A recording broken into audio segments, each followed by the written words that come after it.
All right, we want to welcome everybody back from our break and got lots more. Oh, I'm getting all choked up here. Great information coming up to you.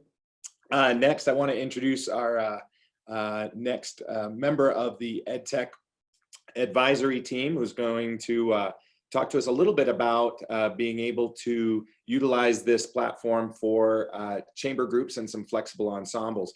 Before we direct the time over to him, though, we are getting a lot of questions in the chat and the Q&A about some additional rehearsal techniques and skills there. And Gordon will be coming back here in the next little while, and he and I are going to be discussing some more tactics and skills to be able to use to have effective online rehearsal. So we will be spending more time discussing that. But before we do that, I want to introduce our next guest. He's been a longtime mentor to me, one of the absolute finest music educators I've ever had the opportunity to learn from and work with. He's currently with the Conselmer team and had experience at the high school level, the university level, the professional level. I don't know, the universe level, Dave. I don't know. I mean, you've done it all.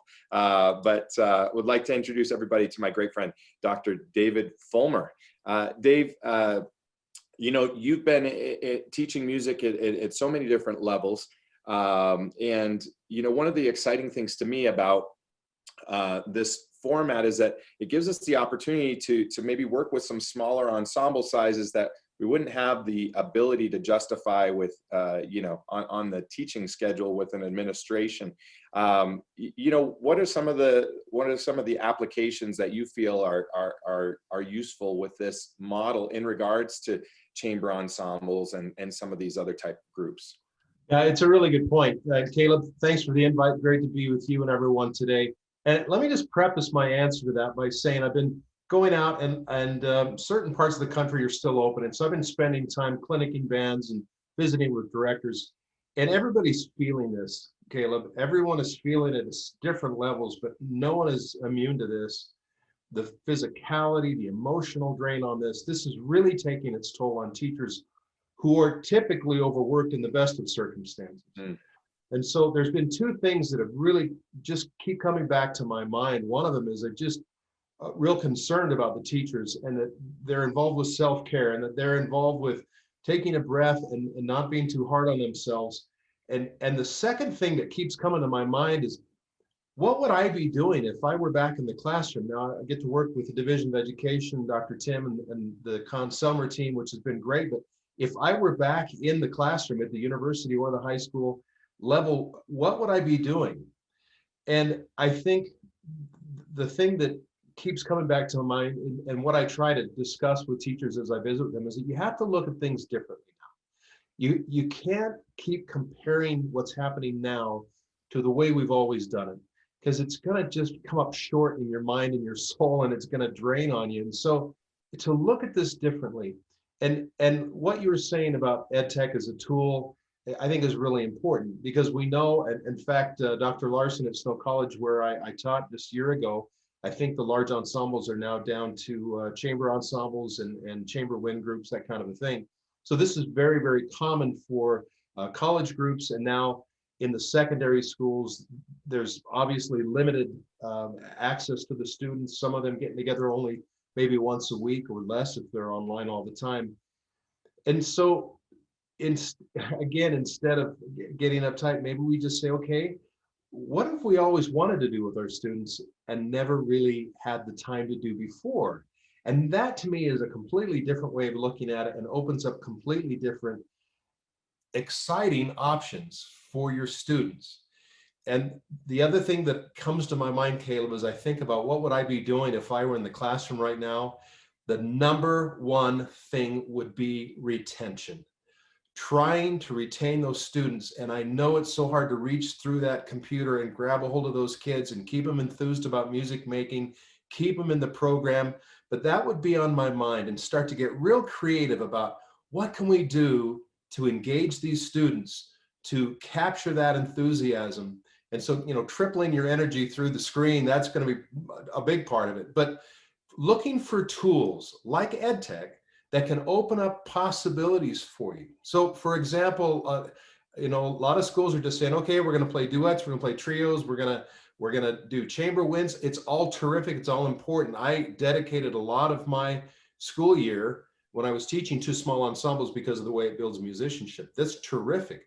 But think now about the possibilities with EdTech, because as Gordon so aptly explained, that they have to become little sound technicians now. They have to learn how to edit their own files. In addition to those 21st century skills, you're now able as an educator to do all sorts of things, because now you can have students play perhaps multiple parts, where we're always so focused on let's do a flex arrangement, which means it'll work with whoever we've got. And those are terrific. Those are great tools as well. But with EdTech, you can actually take whatever ensemble you've got, and now you can have them plug in additional tracks, and you can actually record and perform a full ensemble with full instrumentation using these tools and these tricks. So I just think that you have to create really genuine short-term successes with those students that grabs them, keeps them enthused. And just remember that these students joined up because of you in the first place, and it's because of you that they're going to continue. And again, I think it's really a terrific thing. I just want to add one more thing. One of my colleagues, Consumer, the great Paula Kreider, said, music can create the world as it ought to be. There's so much impact. Teachers, as you're the rubber hitting the road out there, just know that you're not alone. You got a lot of us that are rooting you on, and we're here to do whatever we can to help you. Please don't hesitate to reach out. If you just need to talk and just want to bounce some ideas around. I don't have any answers, but I love talking shop. And again, I think this really challenging, difficult situation is an opportunity for us to really get those creative juices spinning and come up with some amazing ideas to keep those kids moving forward with their music. And EdTech is a pretty unique and fantastic way for you to adapt this into your current situation, how you need it to be. The flexibility and the adaptability of EdTech, I think, is quite remarkable. So just a few thoughts, Caleb. I know you're running short on time today, but it's great to see you and everyone. And we're just thinking about the teachers. And Absolutely. Hang in there, everybody. You're doing an amazing thing. We're working miracles, truly. Well, thanks, Dave. And if you don't mind hanging on for just a minute here, I'd love to have you chime in just a little bit. Also, after we give Dr. Larson a chance to make his comments. Jaden, I'm going to ask you to hang tight for just a minute on the collaboration feature. I want to bring on Dr. Vance Larson right now, who has just been killing it for many years. Dave, you have firsthand experience collaborating with him at Snow College, where he was dean, of course, of the music department down there, and just an amazing educator, really on every level. And he's been a pioneer both in modernizing university programs and then, of course, taking his ensembles online. Vance, thank you so much for joining us. And you remember, you're on mute there, so you'll want to unmute here in just a second. But Dr. Larson, you've got a lot of experience here already, where some other people are just kind of getting into this. One of the things that I've been excited about as far as possibilities for this new technology is both the idea of peer teaching, as Gordon was mentioning, using musicians to help pull along other musicians and working in sectionals, and also the idea of self-evaluation, where we can finally get what we've been saying for decades, right? You should record yourself, listen to yourself, and evaluate your performance. And of course, that's really built into this model. What are some of the benefits you see as an educator to being able to effectively do this? I appreciate the opportunity to be here, and I echo everything Dave said about our concern about the teachers that are in the trenches today. We want you to stay well. We want you to stay engaged. We want you to know that there's there's hope and there's a pathway forward. Gordon, in his presentation, talked a bit about growth mindset. And when you're presented with an option like EdTech, one of the things I've noticed with my own faculty now that we're using this service is the issue of teaching old dogs new tricks. We have a way that we have learned to work, and we're conditioned to work in that way. And breaking out of that paradigm is scary. We weren't trained in our methods courses in undergraduate school in these new methods, but I think if you can take that leap of faith and you can try the experiment, you're going to discover that there's some real value in this. I love the idea of using this tool to focus on small ensembles and focus on sectionals. Caleb, you mentioned earlier today the danger of soloing a student out and embarrassing them in front of their peers. But in a smaller group, there's not as many people there to be embarrassed. And the other thing is that it's your obligation as an educator. I really believe it's your obligation as an educator, if you're truly interested in students' growth, it's your obligation to create an environment where it is safe to suck. I think that it needs to be okay for people to not be perfect and make mistakes. Every time I go into a public school or a private school ensemble, I find students that are at various levels of musical development. So we get at that by allowing them to make the mistakes that we're going to know they're going to make, and also by addressing the level of literature that we're going to try to learn in this online electronic environment. Something that's within their capabilities, something that doesn't set them up for failure.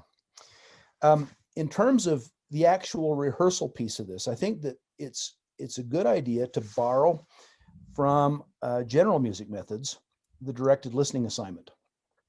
So rather than just tell the students, well, listen to your parts and tell me what needs to be better, we need to specifically give them assignments to direct their attention to the kinds of things that we've noted as professional educators and musicians that are deficient in their performance.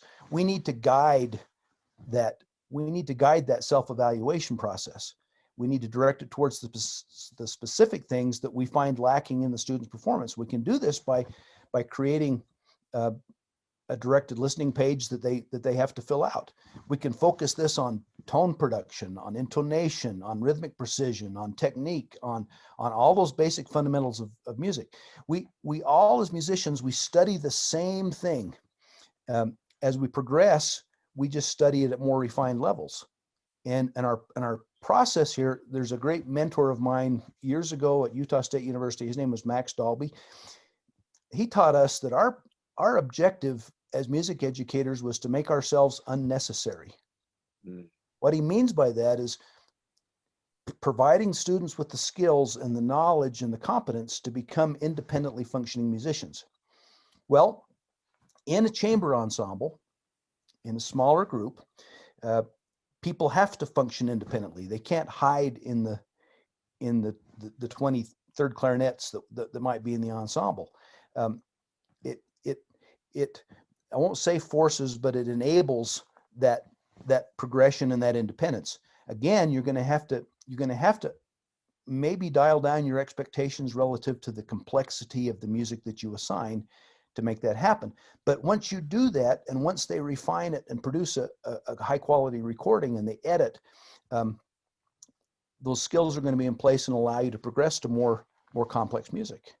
Now, with respect to peer teaching, the same thing applies here. Some of this is going to be informal. It's going to happen as a natural result of the rehearsal, whether it's online or in person. But you as the teacher should know and have, because you've assessed the skill level of your students, you should know where they are and what skills they have. A real interesting thing happened when Dave was teaching at Snow College, and we had 3 oboe players that came from various schools. And there was one from a large school that we thought, she's going to be fabulous. And she was. There was another one from about the smallest school in the state. And I thought the interesting part was that there were 3 oboists. Yes. That sounded pretty interesting to me right off the bat. So. Well, but the thing was, with their teacher, who's very gifted at this, discovered what each of their strengths were. And I remember going to the jury and thinking, wow, I had really misread this, because this girl from this tiny school has this skill set that the others don't have. So every student can help other students with something that they're missing in their performance. And establishing an environment where that kind of thing happens, it creates pressure and expectation from the side, from their peers, that leads to musical growth and development. And you as the teacher then are going to have to identify, what those specific strengths are, and assign those students in those peer teaching moments to address the group on those specific kinds of things. We don't want to assign a student necessarily to teach people how to do something that they themselves can't do, but we want to be specific in the assignment so that they can help the other students. And Vance, obviously you've got a little bit of experience in this. Would you say that there is a benefit that comes that's tied to ownership by the musicians in the ensemble and the product at that point that maybe is absent without that peer leadership? Yes, I think so. Another great music educator in the state of Utah, Boyd Erickson, once told me about David's program at Timpview High School, that David could go away for a month if he got sick and the program would still run itself. And that's because those students were trained and had the knowledge and understanding of what they were doing. They had ownership, and it was important to them to continue to make music. And so that's what we're striving to do in an online setting or in a face-to-face setting. Whatever our circumstance is, that task hasn't changed. EdTech gives us a great I'm used to have students submit tape recordings of troublesome sections in the performance, and I'd have this big box full of cassette tapes that I had to carry back to my office and listen to one by one. Mm-hmm. You don't have to do that. It's all right there in BandLab. Oh, fantastic. And Dave, I was just going to ask you to chime in on that as well. I know that you're an educator that also encouraged the students to record themselves, and the value that you saw there. Absolutely. And if I can speak quickly to that ownership piece, Vance, I think Boyd may have been exaggerating. I know he was, but the idea is a sound one. And I think another thing that EdTech can make available to all those educators listening out there, it's so great to have the high school kids mentoring the middle school kids. And the high school kids love this even more than the middle school kids did. But when a middle school kid gets the attention from a high school kid and it's not throwing them in the garbage can, they know their name and they're kind to them and they're helping them, making them progress. There's another engagement. There's another hook. There's another way to keep them retained in the program. And everybody loves that. But this EdTech thing really sets that up where it's limitless how many kids you can get involved with that. And again, we're just talking about giving them ideas to do things that they've never been able to do before. How many videos do you wish you could have shared with your kids? Or how many Gordon Goodwin recordings do you wish you could share with your students? I mean, they're just so inspiring. Those things now, those are all available to us to reach out and grab those students. I even thought if I were teaching right now, I would probably do little conducting lessons with the students, just as another way to engage and get them interested. Not only is that a different way for them to kind of feel the music, but I think it's a great lesson in conductor appreciation too, and no one's mad about that. That's a great point. Yeah, wonderful comments, guys. I just want to thank you both for sharing your insights. Two of my absolute favorite educators of all time. I've learned so much from both of you, and I think everybody listening here today has really gotten a lot from your comments as well. So thanks to both of you for making time to join us. If you have any questions for Dave or Vance, you could put those in the Q&A, and I think they'll be around for just a couple minutes and can answer those for you. Really quick, I saw a question, and guys, maybe you could chime in on this as well, but there was just a question that popped up I thought was a good one. And it was from, let's see, Melanie Crosscree, and she says, is there a way to assign an assignment in Band Lab so they can't see or hear each other's parts, or would you have to assign each student their own assignment? My choir students, I know, will feel too vulnerable having others hear them in isolation and might not participate. And, you know, the solution that comes to mind to me, and I'd just love to hear from you guys on this, is, you know, similar to, you know, auditions, professional auditions or things like that, where they're numbered, where I could see a choir section assigning a number to the individuals rather than a name, and they would be able to just put their number with their track, so they're anonymous, but can still have the opportunity to be able to record and collaborate with other musicians. I don't know, any thoughts that you have on solving that?